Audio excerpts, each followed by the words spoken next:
that you were talking about, so it can work. The Pango is going to be Forev's hero this time around. J-Storm does like to put a lot of effort into making sure Bryle has a good game. We always say that we want him to be on the most like aggressive tempo-setting type of mids. We've seen him on the Queen of Pain and on Death Prophet last time we saw J-Storm when they were playing against Mineski. Both of those, he crushed it. I think that Bryle is the standout player this tournament from J-Storm. He's really been stepping it up. It's going to be very exciting to see what they go for him last, what they have in mind. We already know, and they have already known for a while, that it's going to be OD that is most likely going to be on that mid lane. So they are probably already having something in mind for that mid lane. Actually, they could always get Pango mid. That's always an option. You could put Pango mid. He doesn't truly lose a lane to anyone super hard. You can always swashbuckle to get those range creeps and push the lane in, so it's not too bad. It's like a backup. Yeah, it's not too easy versus OD, obviously, though. I'm starting to get scared for J-Storm if they lose this game. They are getting pretty much everything that they like. You got Forev's Pango, you got Moo's Lifestealer, you got the Rubik, the Witch Doctor. These are right up in their wheelhouse. If they lose this game, it very well could be the series, because they have everything they could ever want. Whoa, no! Okay. Rest in peace. PA is not the best here. 26% it dropped down to after yesterday. Win rate, that is. 19 picks, 26%. Now, I do have to point out that heroes that are picked more generally lose more regardless, because there's more teams losing than winning in a tournament. That's how a tournament works. What? That's how a tournament works. That's 50%. No. For every loser, there's a winner. 5 seconds. I guess in theory that's also true, but at the same time, more teams lose, so there's not entirely true. Well, it doesn't make any sense, actually. If I win 2 games... Don't more teams win, because you always have the winner of the finals. Yeah, right? You will always have a winner, which means that technically there will always be one more win than loss. Well, my logic is flawed. What can I say? Stever. What can I say? My maths are not. I'm not a stats person. I just look up Dota buff and I see PA 19%. I see all these heroes that are picked so often with god-awful win rates. PA is the worst of them all. The chat is gonna forgive us, though. Don't Yes, worry. of course. Thank you, chat. They're always nice towards us. Thank you, guys. PA, however, is another hero that can deal with Lifestealer, but it depends, honestly. It's not like a Troll or a Nursa, these heroes that you expect to be winning that matchup, like 60% at least. PA, if she has a good game, she can dominate the Lifestealer, but if she doesn't, she can just crumble under pressure, and we might just see a game in which this PA never really shows up, never even is a hero. I mean, that's what we always see. We see these people going in with high aggression on PA. She doesn't have time to get her BKB. They run at her. What is she going to do? Blink and attack a Lifestealer with a Radiance by 20 minutes? I mean, it ain't going to happen. Well, I do want to point out that even though PA has not won a lot of their matches, so far Secret has not lost yet with PA. Puck steal. All right. Ooh, Puck. Oh my God. Now, we know Puck is also a Yapsor hero. What's it going to be this time round? I think it has to be the Yapsor Puck, right? But then who's the Tusk? I mean, Zai can play Tusk 100%. Very well, in fact. Okay. So that might be your position 3 Tusk. Isn't really the most common thing, but it's possible. However, Puck 3 versus Lifestealer should be really good for Secret, right, on that lane, as you have that ranged hero versus him. You're never truly afraid of Cask and open wounds. Yeah. What a great point you made, though, Sheever. I feel like a lot in this tournament, people have been copying Secret. We've saw other teams try out the Abaddon. They failed to do that. Yep. We've seen everyone copying their PA, and they're not doing well. So, you know what? You might have converted me. You were right. Secret's PA has been pretty deadly. Nisha has been pretty deadly. I think that kind of translates into that, right? Indeed. Ooh, Nisha. Now that is a Bryle hero right there. Ooh. TAPA? TA versus OD. Lizard, how does that matchup go? TA should have advantage there, definitely. It should be easy. Plus, TA advantage, even if it's up against the Puck? Like if they swap that around? Yeah, actually, you guys can check who's playing what. I don't think if Puck is mid, he's gonna get crushed. No, it's Zai Puck. Zai Puck. Versus mid one, I think it's a little bit better for OD. Puck would be destroyed, so it's much better than that OD is mid for Secret, obviously. Okay. But you don't really want to lane OD anywhere else.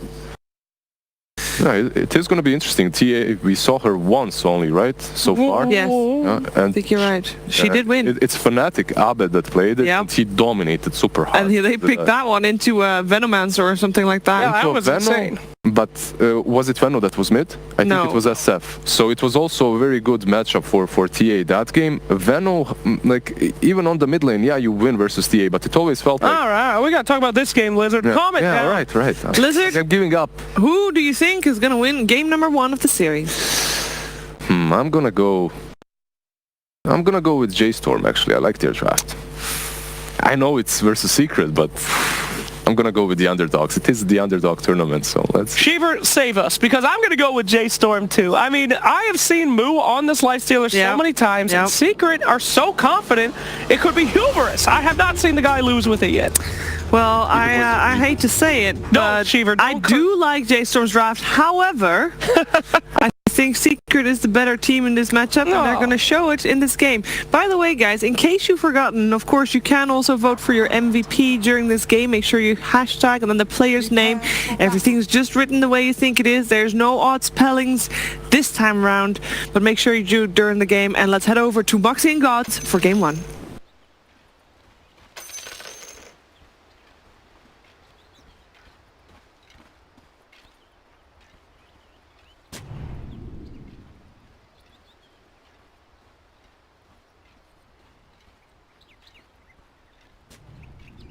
All right, well, 2 assassins enter. 1 assassin is going to be destroying the Ancient.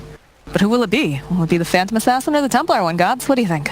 We'll find out. It's what, a second TA pick I think we've seen here on the mainstream. We saw Abed play it for Fnatic. Excited to see it again. Definitely a hero that's a little bit out of the meta. Isn't feeling quite as strong with some of the changes, particularly the Ancients.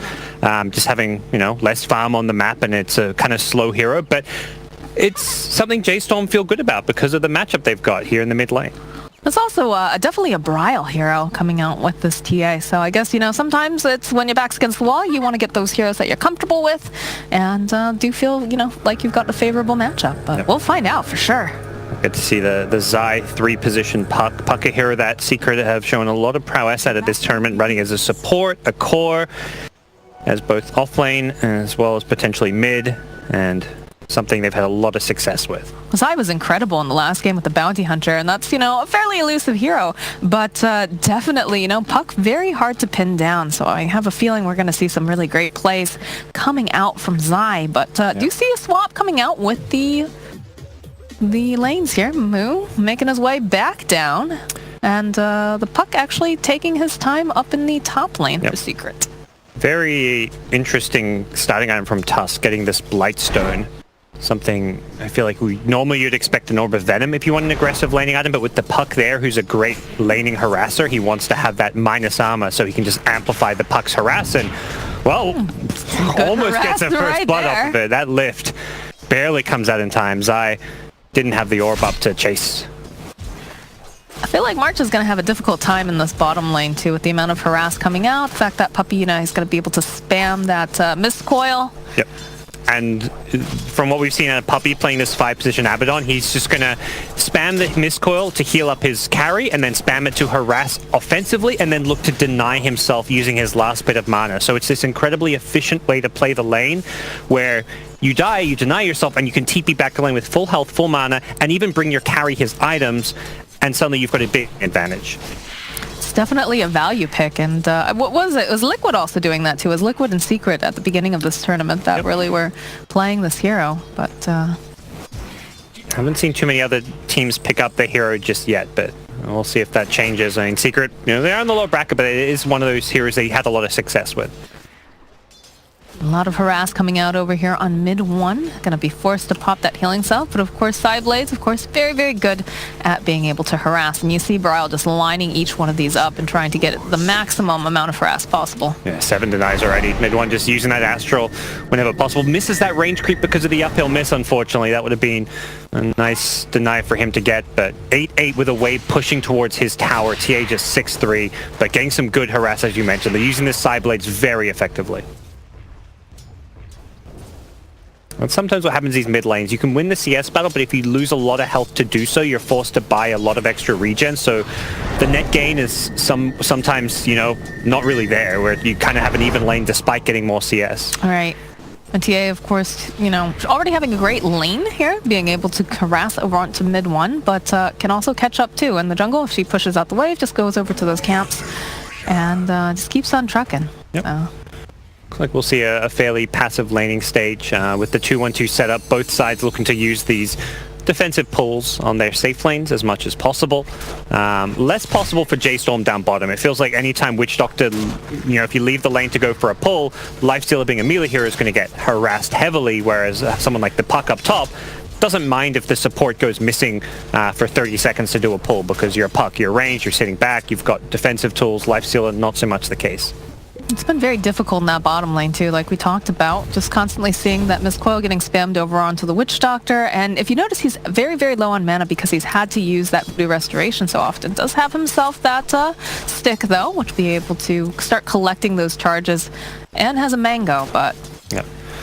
Puppy himself out of mana, but he also has some mangoes to play around with, but hasn't really found that, you know, trade where he tries to deny himself just yet. I think just happy to secure the farm in this lane. All 6 cores on the map getting farmed right now. Bryle, looking for some Psyblades. Yeah, if he managed to land like another Psyblades or 2, it would have been very close to a kill, but can't really get that kill until he has the level 6 traps, or he gets something like a haste rune, unless he heavily outplays mid 1. You've also got to be careful of any TP rotations coming out too. You know, Puppy, if he's able to, if he has mana, obviously, can save him quite easily. Exactly. Probably more so looking at the Tusk, since he has that counter play potential as well. If he has a TP with an Ice Shard Snowball, maybe level 3, we'll see him have a 1-1-1. He can set up and kill someone like the TA if OD's ready to fight.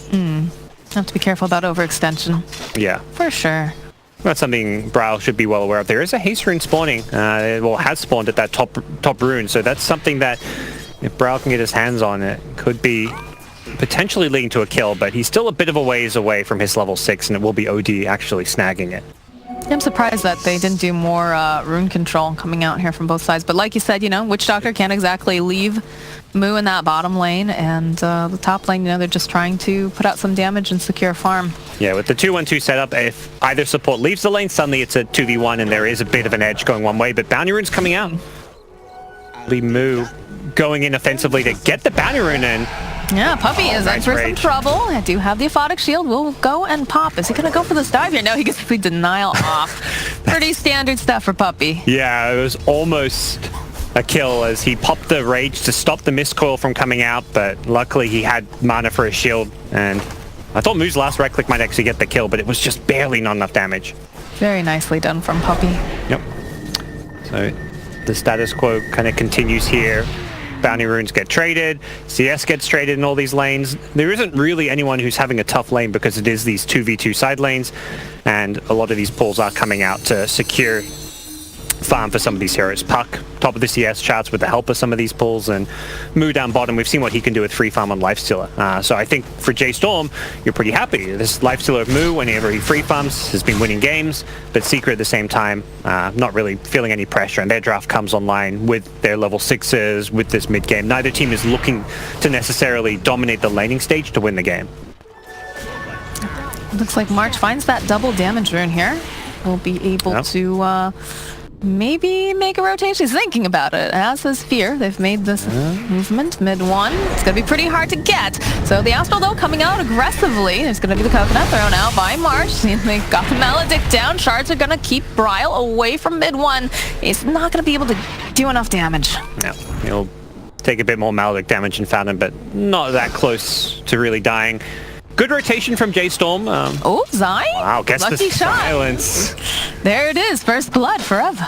Taking down Zai. I think that Javelin was fairly freshly purchased. He had 100 gold on top of it, so he must have just got it to lane. It's a big boost in his damage. That level 3 Swashbuckle with Javelin.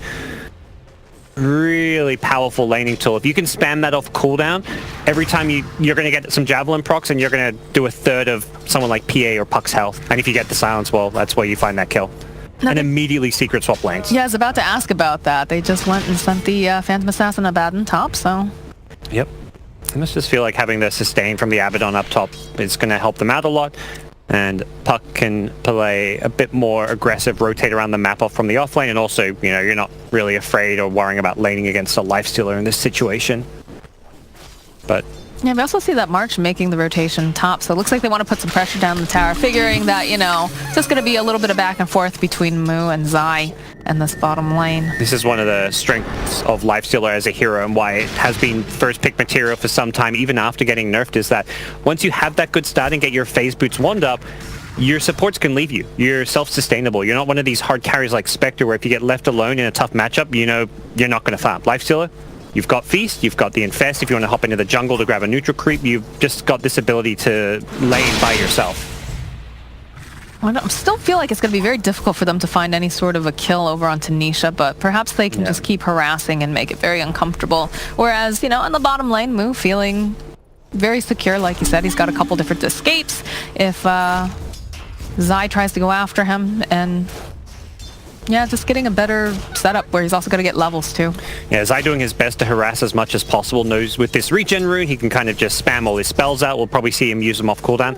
Actually was skilling up Waning Rift, so prioritizing the silence over the orb damage, which is a slower farming build on a Puck, but it does give you a bit more kill potential, particularly when you've got like some kind of a setup from someone like a Tusk. A little bit more control as well. Okay, they're going to use the Rolling Thunder. The Snowball connects over with the shards, but now, oh, Tusk, you have just maybe sealed your own fate here, Yap, so be very, very careful as they just runs out over after Puppy. Dreamcoil's going to get used. Nisha making this rotation, trying to get this kill. They've got the Waning Rift as Zai makes his way top. They'll find the kill on Forev, and March has to run himself out. The Rolling Thunder and the shards, it kind of looked like it could work against the Tusk, but in the end it made it kind of awkward for Pengo to actually hit him. He only managed to kind of hit him once and then was bouncing around inside of it without hitting anyone. So Secret using this sustain, the Abaddon having the heals, the shields, make it so that no one in this safe lane is really killable, because Puppy's there to heal whoever you go on, and then Tusk is there to counterplay you. Secret, though, getting just one kill with a Puck rotation. And that's where I actually think that's still a win for J Storm. You lose your Pengo, but Moo has a free farm, uncontested lane going down bottom, and you lose one hero to a Puck rotation. At worst, I'd say it's about even, but if anything, I favor J Storm's position right now. Runes coming up. We'll be able to dodge the cask. Yeah, it decides to get out of there, and good job by J Storm to contest the runes before they spawn to bully them away, and they'll get 3 runes as a result.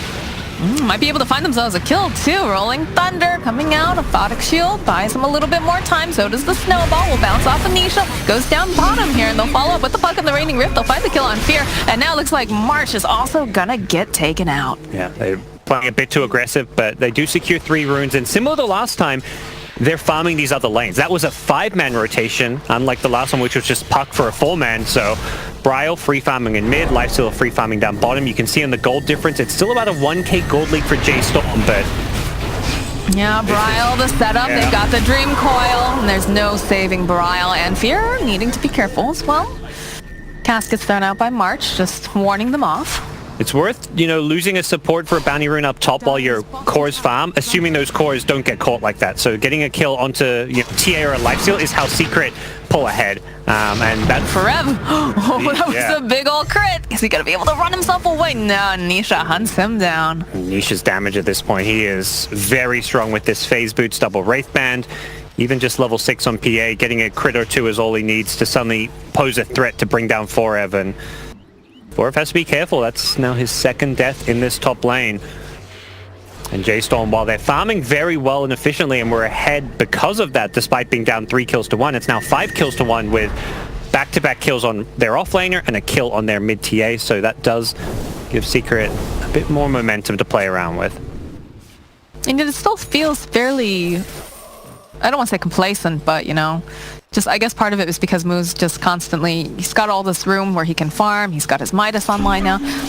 Zai also working on that Blink Dagger, and there's going to be, he jump onto Moo here, bottom lane, he's going to go use the open wounds, needs to be careful, they'll use the Dream Coil, he needs some help, there's going to be the TP rotation coming out from Fear, he's going to be able to go steal himself up that tag team, which is pretty nice, but... I think Moo, without the Infest, I guess Puck knew Infest was on cooldown, so he thought they could go for a kill, but they weren't particularly close, as J-Storm rotate one support to make sure it goes okay. Oh, Puppy in for some trouble. No silence. Try to get the denial, not going to be able to find it.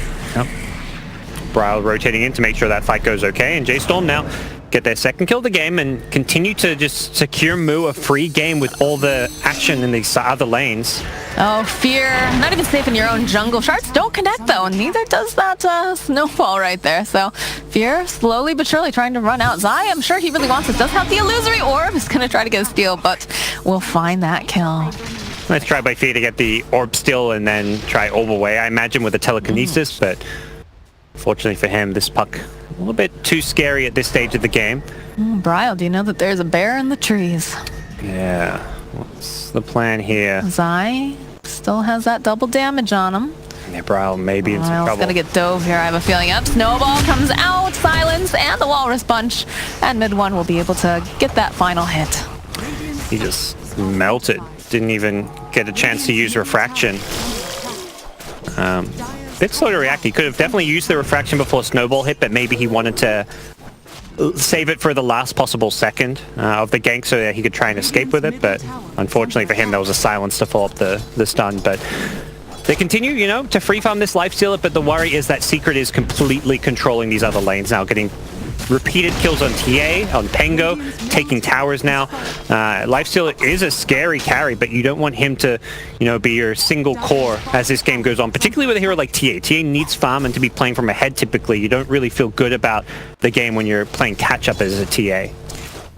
And we've talked about how, you know, with Moo farming quite well in this bottom lane, we need the other heroes to kind of do more tempo control, right? Oh boy, bottom lane, Moo in for some trouble. We'll get hit by Snowball Shards. It's Lightning Rift, everything. Yeah, just way too aggressive. I think you can do that if there's nothing to cancel your Rage TP. You can play this, okay, I'm going to farm under the enemy tower when they can rotate everyone in. But he sees the gank coming and he's like, I can't Rage TP away. So he has to save his Rage as a result. And then in the process of saving the Rage, he just gets silenced by the puck. So he doesn't even end up getting it off.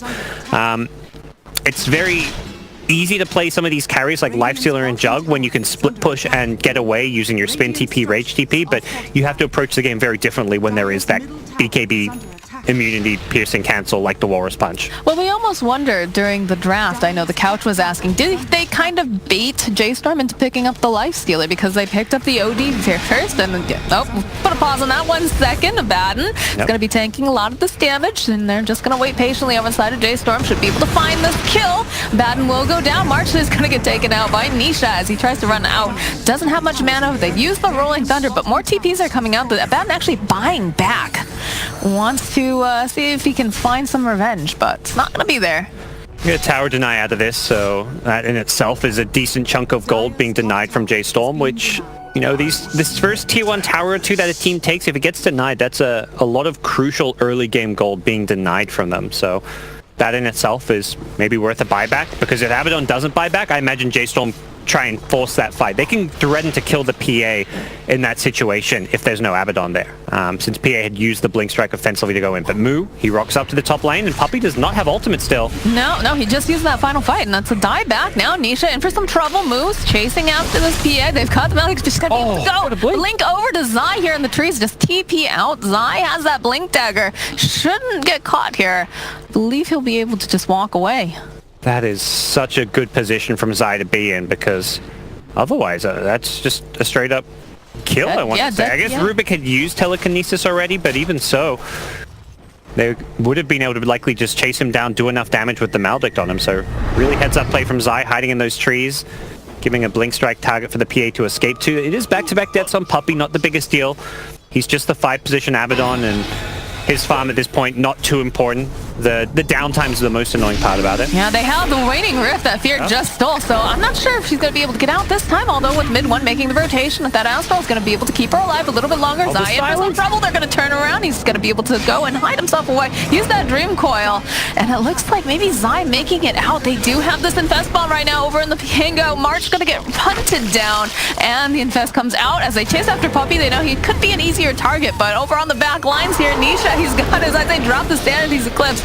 March Bryle taken down, and then Forev isn't gonna be long for this world, I have a feeling. Walrus Punch cleans him up, and they're gonna try to take down mid one, but it's a triple kill for Nisha. Oh, you can see how low the entire Secret team is. J-Storm were just so hungry to finish off some of those kills, and unfortunately for them, these Secret heroes are just a little bit too elusive. You've got the Puck, who's always hard to kill. He gets the phase shift off with just a sliver of health after a lucky shot silence, and that silence kind of baits them in.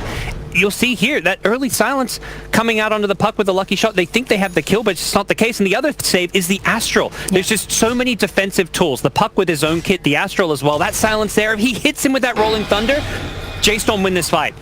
And it was just maybe 0.1 seconds away from the Rolling Thunder landing, and instead it's Secret who come out on top with a 4-for-0 exchange. Puppy also rocking up to offer a lot of heals, a lot of sustain with the shields as well. And I believe they also popped the mech during that fight too, so it feels lately like what ends up working the best for these teams comes down to, you know, what kind of sustain do you have? Do you have a heal? Do you have, you know, tankier heroes? Yeah. It was so close. That fight could have been a 4-for-0 the other way almost. Pango looking for another silence, just right-clicking away. And I think yeah, Zai knows if he gets hit by a silence, he's dead there, so he plays it safe. Got their own mech picked up though on the Pango now, so. Yeah. But this Puck pick against Pango, yeah, this silence kind of, the counter can go both ways if you hit Puck with a silence, but the Dream Coil against the Rolling Thunder, a great way of locking Pango in place. Hi, Nisha. Yeah, he's got a Battle Fury already. He is farmed. For sure. For sure. Yeah, you know, I thought it was looking really good in that last fight too, because Fear was able to steal the Waning Rift off of the Puck, so Nisha not going to be able to do that cheeky, you know, jump away, but again, didn't matter. Did not matter. Oh. With the OD's defensive tools, the Abaddon, the Tusk snowball save, 3 of these heroes have a save on Secret side. And then you've got Puck who can just save himself. PA also has a Blink Strike, so very hard to secure these kills. And fortunately for J-Storm, when you have going this Radiance lifesteal, you're generally looking for a longer, more drawn-out fight, and that's something that Secret are very well equipped for with their heroes. They've got the sustain from Mech, from Abaddon. They're going to be able to kite around that rage of lifesteal and wait for it to wear out, and then re-engage. And they're going to have the Greaves completed soon on the OD, which is going to make these fights even more difficult, especially because of that aura that pops off there. Yep. It looks like he's going BKB. Had the Deso earlier queued up. But he can Roshan fairly early too if Secret win a fight. It does feel like they really baited out this Lifestealer, because they have a lot of solutions on how to deal with him, and also just the draft that's coming out now.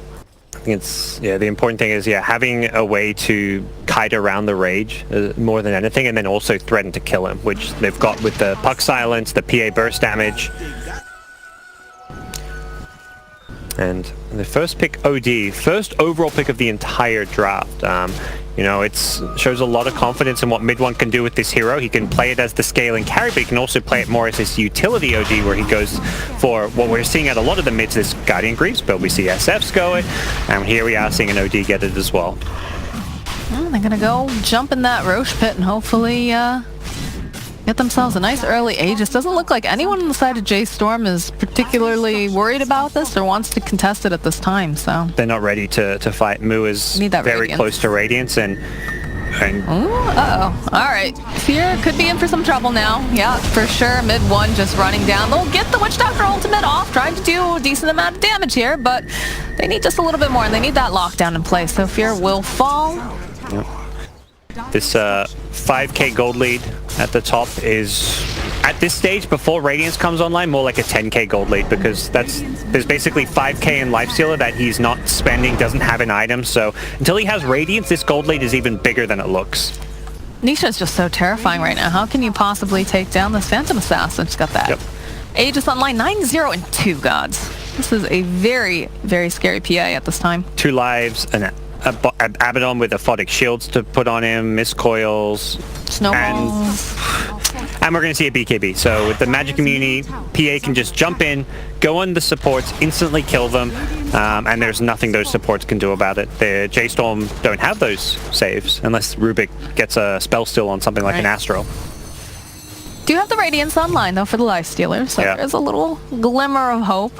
And Bryle, of course, having the Blink Dagger and the Deso. I just feel like this TA hasn't done what we were hoping to see, right? You really want this hero to be able to pump out a lot of damage early, get the jump on people and start to snowball, and that just hasn't been the case for Bryle. The way J-Storm were playing the first maybe 10, 15 minutes of the game was really solid, though. Keeping it even, they were giving up a few kills to trade for farm, but then a few kills turned into a whole lot more, and that's where things really fell apart. All right, well, Puppy looks like he's going to tank this gank right now. Yeah, I don't know if they want to commit to Puppy. They have Zai on the bottom. They'll pop the ultimate and the trap over here. Shards come through. Zai jumps in with the nice waving rift and the dream coil.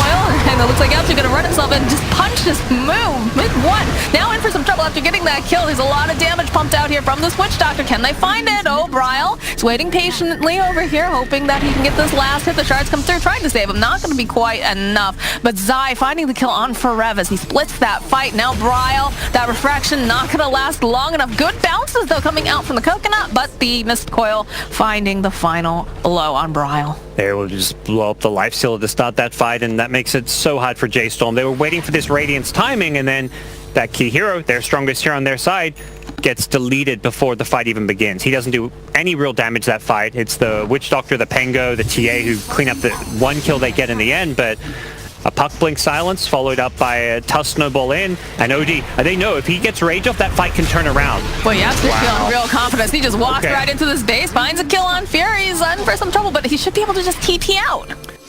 Some balls of steel on Yapsor as he just goes diving in, and some big old snowballs.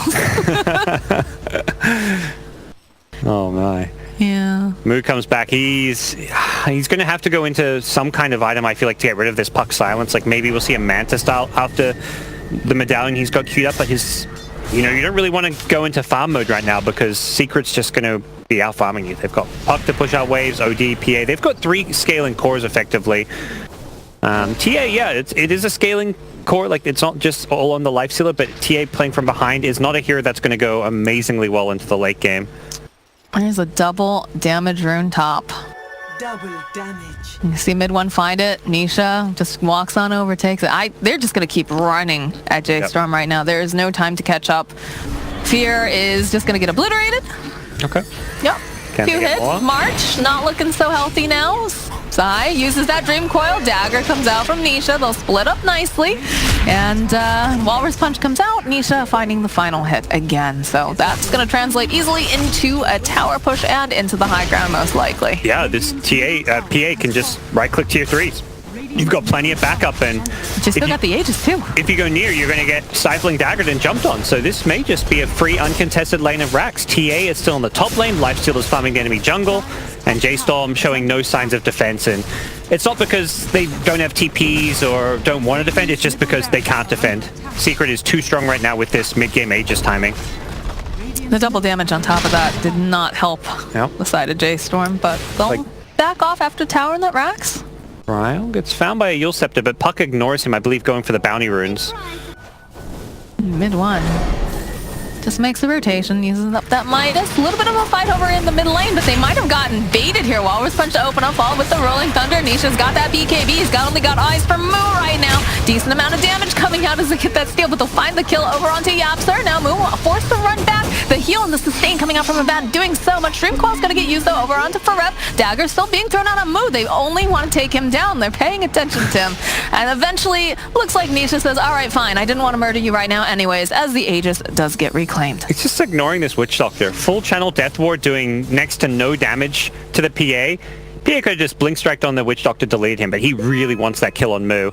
Unfortunately, with the Radiance mischance and this newly picked up Medallion of Courage, there's a decent amount of armor. Lifestealer has bonus armor from Phase Boots, Medallion, so he is fairly tanky against the physical damage, and Nisha going for Battle Fury BKB rather than Battle Fury Deso means there's just a little bit less single target burst damage to actually deal with him, but in the end, no casualties for Secret, even though they really were gunning for that Lifestealer while ignoring some of the supports. It would have almost won them the game if they kill Moo there, but good news for J-Storm is they are still in this one, but they need to be active on the map. The second they get this BKB on TA, they need to find themselves a good team fight. Absolutely. It seems like they're trying to be very defensive right now. If they find anything that falls into their lap, any sort of a pick-off, I'm sure they'll be happy for it. But it's tough. They need this TA to really start dishing out a lot of damage. And of course, they need to keep Moo alive and have Moo put out the damage as well. But Nisha, very, very strong. Doesn't have, you know, the Dessa like you said, but the BKB is proving to be an issue because she's got crits. She's got crits, she's got Zai setting up. So, oh, the Dessa's finished, okay. Yeah, Nisha's incredibly farmed. The haste gets pop on the puck. They just need that lockdown. They had the sucker punch in this case. Nice. Yeah, they punish him with the ward vision there. Having a ward on that cliff allows them to get the kill. Secret will be well aware of it. Nice little kill. That's how you get back in this game. J-Storm, pick apart anyone on Secret who is alone split pushing. The 5v5 team fights are very difficult against heroes that have all these saves and are just out farming you. The PA BKB is something you just kind of don't want to fight into, so that's a good little pick, but game is still very hard, just not entirely out of grasp yet. So is the name of the game just to continuously hope that you can find these small pickoffs right now for the side of J-Storm? Is that how they get themselves back in? Because they do have the BKB pickup now over on Bryle, but I don't think you want to go running face first into Nisha here, although, okay, double damage gets picked up on Bryle. Nisha can't really be your primary target in a team fight. If you're, you know, smoke ganking and find him alone, sure, you can go on him, but you're looking to catch Secret by surprise, kill some of these key backliners, heroes like the Puck, the Tuss, the OD, and deal with the PA last. I think you just have to accept a PA with BKB Deso is, if you're in a team fight, is going to kill some supports, or if she goes on the Lifestealer, you just have to try to keep Lifestealer alive. And then once that PA BKB wears off, you can fight her. But during the BKB, go for the other key targets. Initiation starting out over on Bryle. Do we go and throw out that illusory orb? PA doesn't want to commit on a Witch Doctor. Could have gone in with the dagger, but I think PA knows, like, you know, if you blink in to kill a Witch Doctor with your BKB, that's how you lose a fight. Yeah, you kill Witch Doctor, but then what happens afterwards? Witch Doctor is not the key hero to worry about. And they actually back off from doing the Infest Bomb completely now. I think they realize Secret are kind of grouped up playing as 5. No need to contest a 5-man Secret lineup, particularly when there's no Roshan to worry about. At least not right at this second. It will be respawning in a couple of minutes, which is something that, for J-Storm, they know the exact respawn of. Ferev, he starts to wind up. He's not going to be able to do it. They're just going to be able to take him out even before the fight begins. Do have Bryle in the top lane doing a bit of split pushing, though. So we'll force Zai back. Yeah, interesting. They found Vision using that mid lane observer ward of theirs. A bit of an unconventional ward, and I think Forev thought he was safe there because they did have a sentry on that cliff next to where he was farming, but different ward spots him out, and Secret happy to just take that pick. They're playing for the next Roshan, I imagine. Oh, Bryle thought he found a Puck, but instead he found a Nisha, or rather Nisha found him. So the BKB gets popped from Bryle, but needs to try to run himself out. Trying to just use a Melt Strike. They'll drop the Dream Coil, and just like that, Bryle's out of here. Yeah, it didn't go for a BKB TP. A little surprised about that. Do you think there was just too much damage, maybe? That's why I was wondering, or maybe to create space for Moo to take that middle tower? He may have thought the Tusk was nearer by and had the Walrus Punch. But yeah, he just kind of BKB'd and didn't. It's a Puck. Puck can always play around you. The one thing he maybe could have tried to go for was hitting a Side Blades off of the PA onto the Puck to get that kill, but that was very unlikely, and Zai was positioning himself around it, so should have gone for a BKB TP, because even if Tusk is there and cancels it, well, you die, but you tried to survive. What he went for there was just not going to lead to him escaping, but hard to kind of judge some of those situations. And unfortunately for him, Secret, one of those teams that will punish every little mistake, and they kill the TA. They're now focusing on Shrines. Roshan respawning soon, and the trap in the Roshan pit's been dewarded, so J-Storm no longer have that vision over the Rosh respawn, but they have to imagine it's coming up soon. It was almost a max respawn. You have to be a little bit more worried now, because Mid One picked himself up a BKB, I believe that's on the way. Everyone on Secret's very tanky, and one of the issues with J-Storm's lineup is it is primarily physical damage. So OD having this early Shivers plus Greaves, very tanky. Even Abaddon had double chainmail. Like, this is... Puppy has the weirdest item builds. He's obsessed with these armor items. He used to go casual bucklers and all these heroes. He's one of those players that just has done the math, or just has some like sixth sense for Dota, where it's like, armor is gonna... Having this one chainmail is gonna keep me alive in a fight, and then I'll turn around and win a fight. And, you know, he's willing to invest gold in items that don't turn into anything. Well, there was his eye there. That's Yeah. a pretty good pick off for the side of J-Storm. That's their main initiator. He got bursted quickly. Yeah, that was some thirst on that buck. And they see that they're over here by the Roche pit. Have their eyes on Puppy now. Uses that shield. They'll drop a couple traps. Rolling Thunder coming out from Forev. Puck has no buyback, so if they can get Roche for themselves. Oh, there's the BKB though from mid one, and he just takes out March. No problem with some help from Nisha. Both of these BKBs doing a lot of work. Moo, he can't get away fast enough. He's going to get taken out as the snowball keeps going. They want to grab Bryle possibly, but should be able to get himself away. Buybacks coming out from Moo and March as they go right back into the fight. Casket throws out by March. He's definitely dead for this. There's no way he survives. That's a triple kill coming out as they find the kill on Fear and March. And they're still not done. Bryle standing up here and ties his eyes over onto Forev, and they've got the vision. He's going to go up onto the cliff this time on purpose, but it doesn't matter. Nisha says, I will go right on up there, Moo. Now he has to be careful because he did buy back. He's trying to fight mid one. He's not going to be able to. He's going to get taken. Is there a rampage? Down. Oh, no. Yapsor. Come on. Yapsor. I thought you just click the PA and it's suddenly like there's a Satanic. He just got Deso and suddenly it's Satanic. Yapsor on Tusk has an Assault Caress. I mean, armor's the name of the game. AC on a Tusk, double chainmail on an Abaddon.